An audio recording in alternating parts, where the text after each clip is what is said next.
did have a funny experience one time. I have a number 2, his name is John Muir. I think he's part Aboriginal, but he was a great little fella. But he could see things as you're going through the jungle. And he'd, shh, what, John? There's a tiger over there. Yes, John.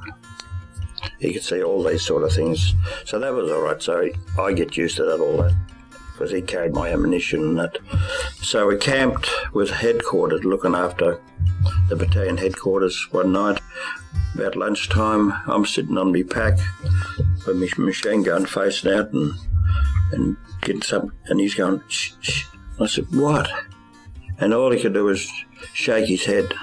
And then I look around and here's this, well, it was 25-foot python, and he was just behind my back. His head was bigger than my hands, and all he could see was this tongue.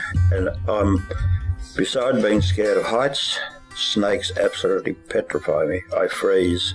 And I don't know how you'd say this, but you've seen dogs sitting on the ground and dragging themselves along. Well, I was a bit like that, trying to get away from this snake. We weren't allowed to shoot it. We had to hunt it away. I didn't chase it away because it chased me away. So that night we set up camp again somewhere else. So we camped, laying down. The pickets were set. We could hear these two. One was a reinforcement. The other one was my number 2. And they were talking about the snake.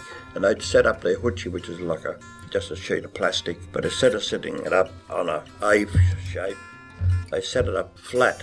So the water, rain got into that. One's talking about the snake. And all of a sudden they think it's a snake that's touching them. Well, they both bolted out. How they weren't shot, I'll never know. So they left their rifles behind and left the machine gun, and they ended up coming back into where Harry and I were sleeping and for the night. But it was a funny day, but it wasn't that funny when you think about it.